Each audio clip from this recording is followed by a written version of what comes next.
Well, welcome once again. This is the Doctor of Digital, the Doctor of Digital podcast. The purpose of the show is to transform your business and life with education and inspiration. I introduce busy business leaders to trends in business, technology, and marketing to highlight people you should know. Do you know we witnessed the pinnacle of human potential at the Olympics? And is there more room for us mere mortals to push the boundaries of our physical prowess? Olympic records are constantly being shattered, but how much of this is due to training, advancements in technology, or nutrition? Some intriguing ideas of my guests suggest we might be able to improve human performance. My guest has devoted his life to ultimate human performance with 30 years of advanced training to qualify to make an Olympic team in track and field decathlon event. This training and education has allowed him to understand how to help others eliminate pain and injury of virtually all muscle-skeletal issues and increase performance at all levels.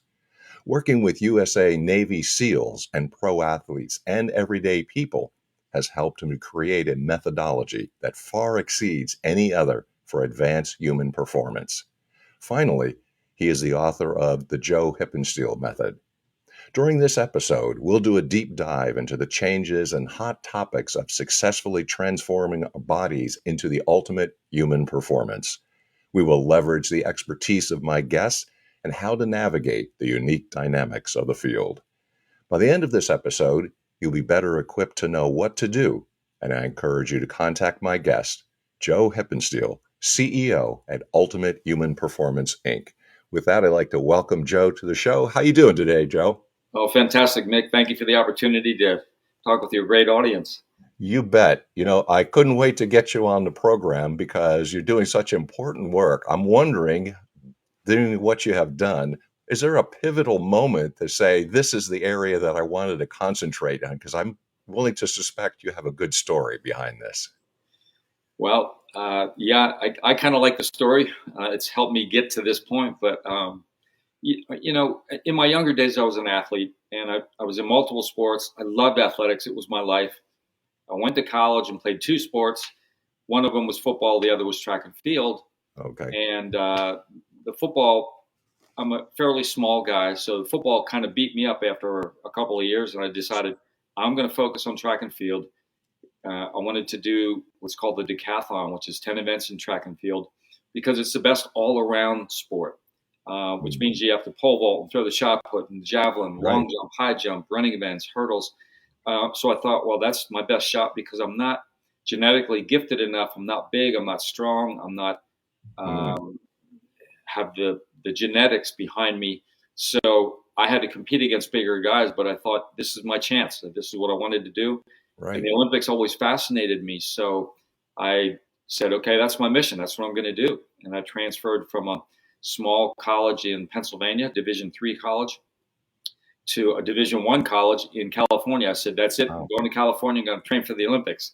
So the people around me thought I was a little crazy, but you kind of have to go off on these missions and you got to find yourself and you got to follow your heart. And that's what I wanted. It was where my passion was. So that's what started me on my shall we say, 30-year trip to try and learn what it really takes to perform better when you don't have the genetics to do it. Right. Yeah, and that appeals to a lot of people. I wanted to play basketball, but I'm only 6'2". I'm too short. I can't do it. So I can understand. I would have loved to be 6'2". I'm 5'8", so I'm competing against guys who are about 6'3", average 195 pounds. I'm 155 pounds coming out of high school. So really, again, it's the lack of genetics to get to where a lot of professional athletes and some of the high level performance people, they can get there because of talent. And that's one of the things I try and emphasize in my book, which we'll talk about in a little while. Sure. It's been a while now. I'm curious what has happened and some of the changes that you've seen over the last 30 years, because I think our view of the body has changed. So what would you say and identify some of the changes that you've seen over 30 years? Yeah, it's a good question. The different fields within my field, which is physiology and kinesiology, what they've done is they've increased the ability to understand what strength. I define it as 4 different pillars. There's strength, there's conditioning, there's cardio, and there's flexibility. Those are the 4 pillars of fitness. And if you can conquer those and maximize those, you're going to increase your performance. Okay. So strength and conditioning and the cardio are the 3 that are dependent upon flexibility. And this is where people don't understand. They don't understand flexibility. They think yoga is good flexibility, or there's 100 different ways to stretch, but there's never been a standard that's been set. And if you don't have a full range of motion, you're going to be limited. You're going to have pain. You're going to have injury. And, what's interesting is all kids can do my ranges of motion. There's 24 ranges of motion that we've broken the body down into, that when you can do those, you don't hurt. And adults can't do that. So how do we get back to that? And when you talk to someone like a strength coach or a physical therapist, a doctorate degree, and they just don't understand that there has to be a standard. If you say, well, what's the standard range of motion for, let's say, shoulder extension, meaning you can lift your arms behind you, what should it be? And they say, well, there is no standard. I said, well, how can there not be a standard? Well, everybody's different. Well, of course they're different, but they're different in strength and endurance and cardio and everything else too, but you can improve that. So why can't you improve flexibility? Why can't there be a standard?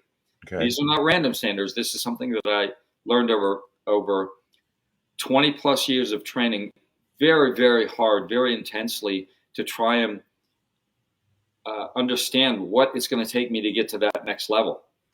And you have athletic training, you have strength conditioning, you have the doctors, you have chiropractors, you have massage, acupuncture, you have voodoo, all these different things that are they're doing their best to try and help you, but someone missed the point.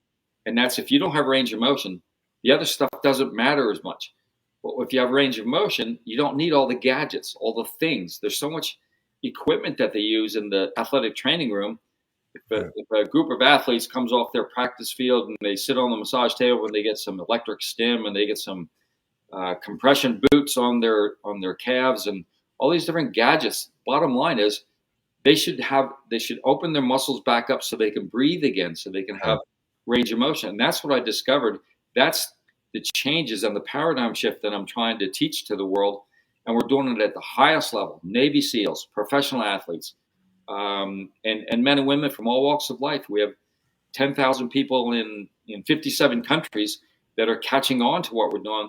And a good analogy, just to help you understand the metaphor, is what we teach is allowing us to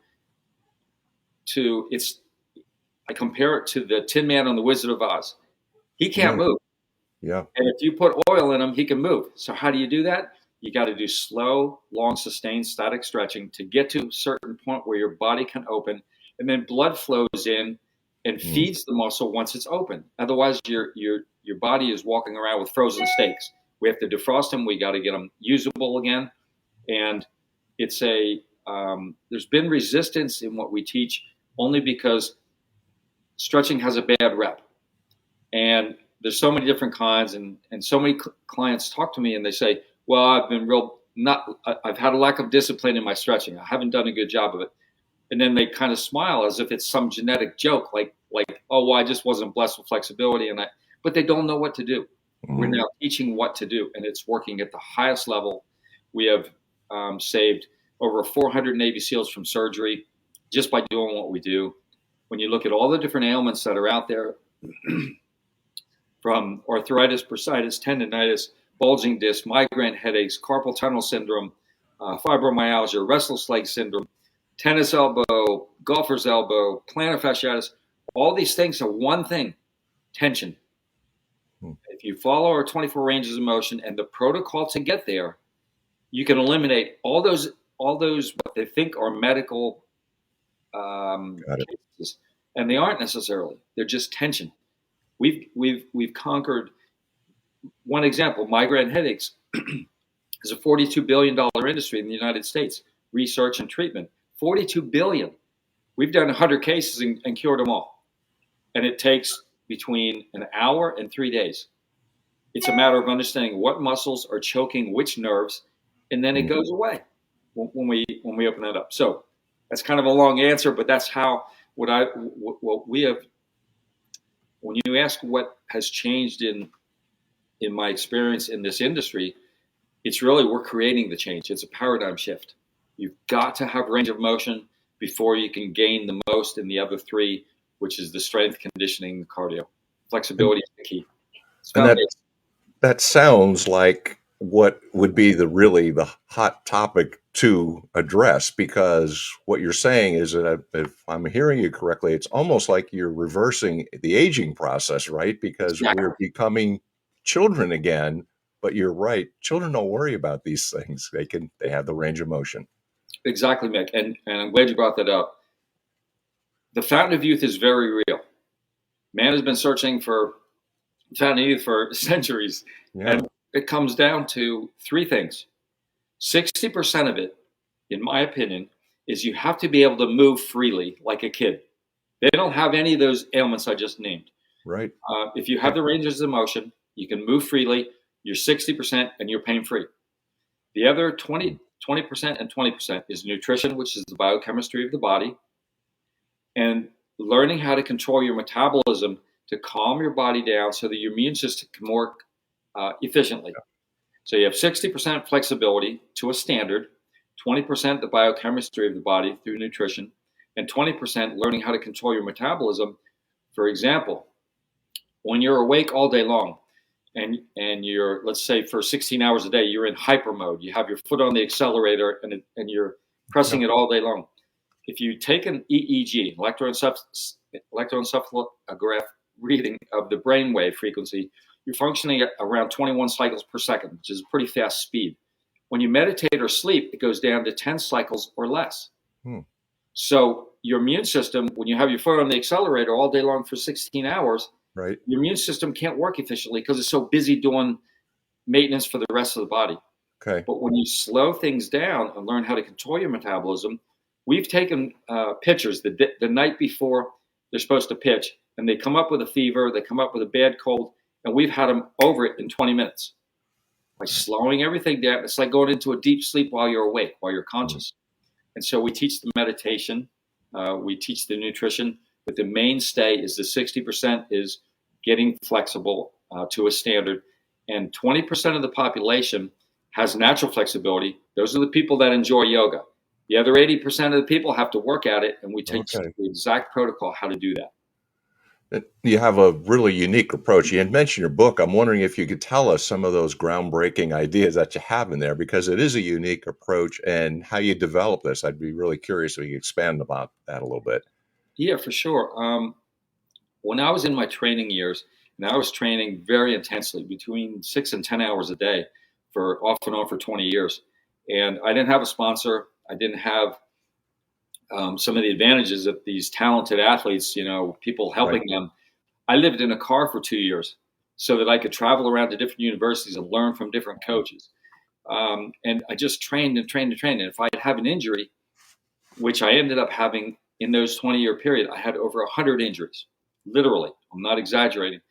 Pulled muscle. It's just every month you have a different pulled muscle. Your Yep. pec hurts from throwing the discus.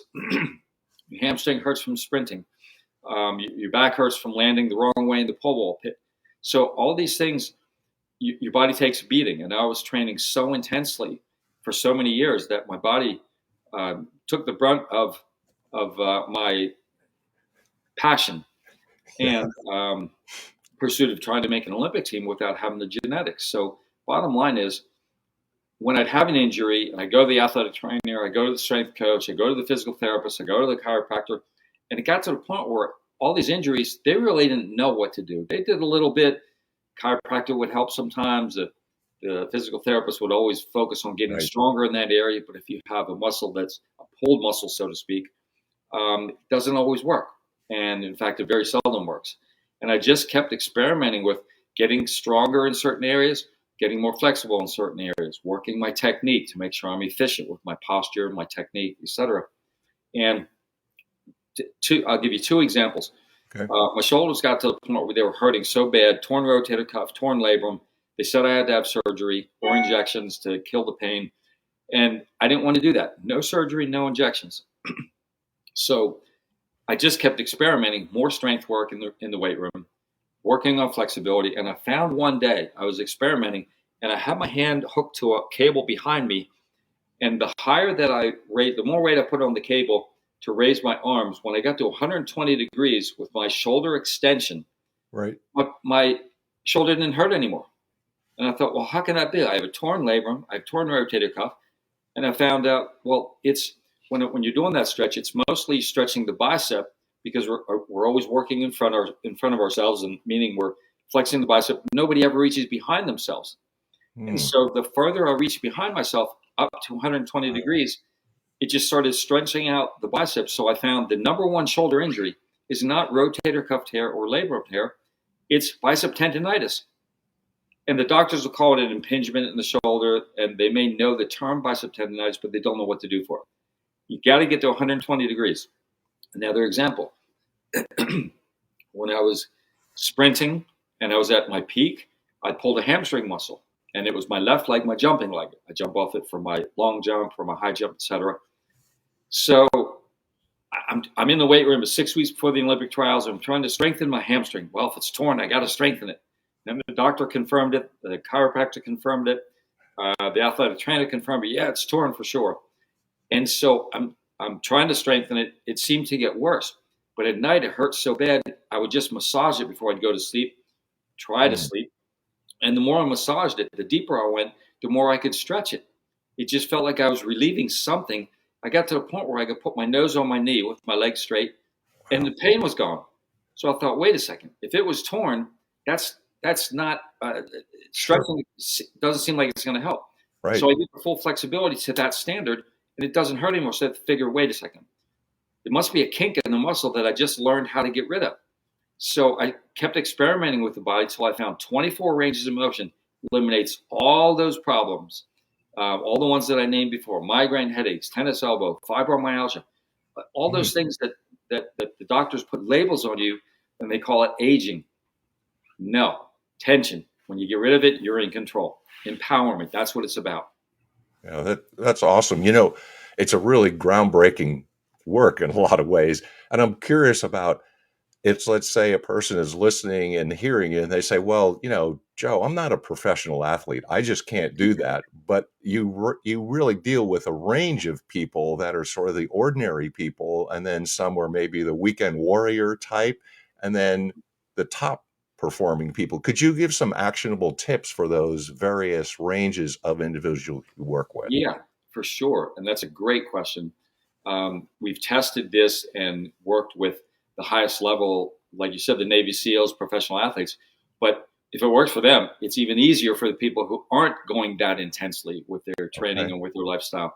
So let's say you have an accountant or someone, a computer person that sits Yeah. all day long and they Right. want to run a marathon. So as soon as after done sitting for 8 hours, they throw on the running shoes and they pretend that they're stretching for about 1 minute, and then they go for a 10-mile run. You keep doing that and you're building up tension. So it's really a matter of integrating this into your lifestyle, into your training program. So if you're going to sit at a computer and you want to be a marathoner, weekend warrior, as you said, you've got to be able to keep the tension away from the body while you're building tension during your workout. Okay. So stretching is something that should happen before your workout, during your workout if you can, whether it's weightlifting or whatever, or interval running, and then after your workout. Again, we're trying to neutralize tension to Mm. maintain a certain range of motion. Okay. So following this protocol gives you an exact plan, 24 ranges of motion. You may only need 10 of them if you're doing lower body stuff. If you're doing upper body and you're a sport where you need more upper body, you have to do both. So it's a matter of following our protocol, understanding the 24 ranges, and then integrating it into your lifestyle, whether you're high level performance or someone who plays golf on the weekend and you get golfer's elbow or tennis elbow. It's Right. a matter of stretching those types of muscles to our standard with our protocol, step by step.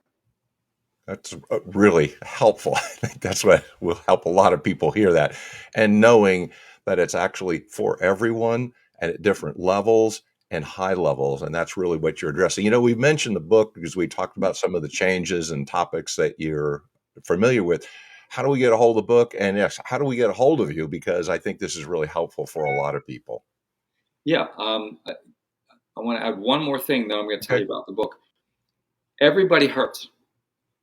Everybody. Mm.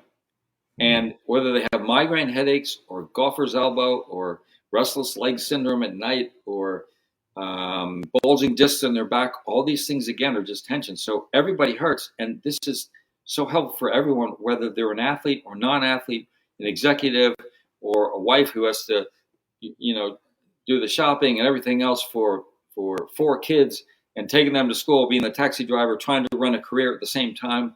So everyone has their tensions that they hold. Might be in their neck, might be in their shoulders, and again, these ranges of motion will help open that up. It's all explained in my book. My book is called The Joe Hippensteel Method. Here's a poster of it.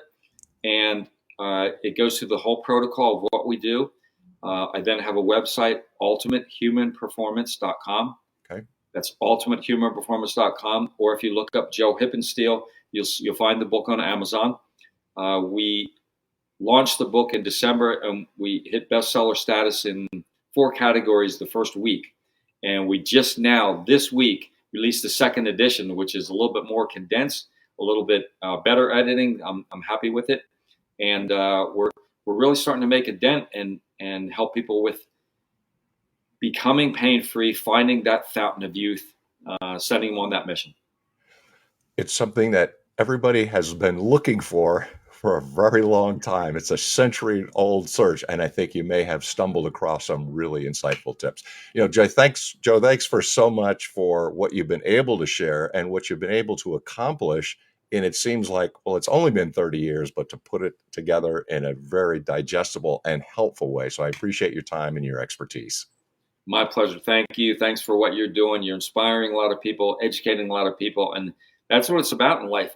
It's a mission, and the more you learn, the more you can be inspired, the further you can go, and it becomes an empowering and enriching life. So thank you for the opportunity. Appreciate it. Oh, you bet. Thanks, Joe. Take care. All right. So if you've learned as much as I have, hopefully that what you have is also going to tell us other people about the show. So we want to make sure that you like, subscribe, positively review, and share the Doctor of Digital podcast to keep guests like Joe who are inspiring us to do better every single day. I also want to thank the sponsors of both the publications Burning America and On Track, Ian Hunter, for their support for the program. Till next time, and keep the guests coming and all the support coming. I appreciate it. This is the Doctor of Digital signing off. Till next time, Deus Volt.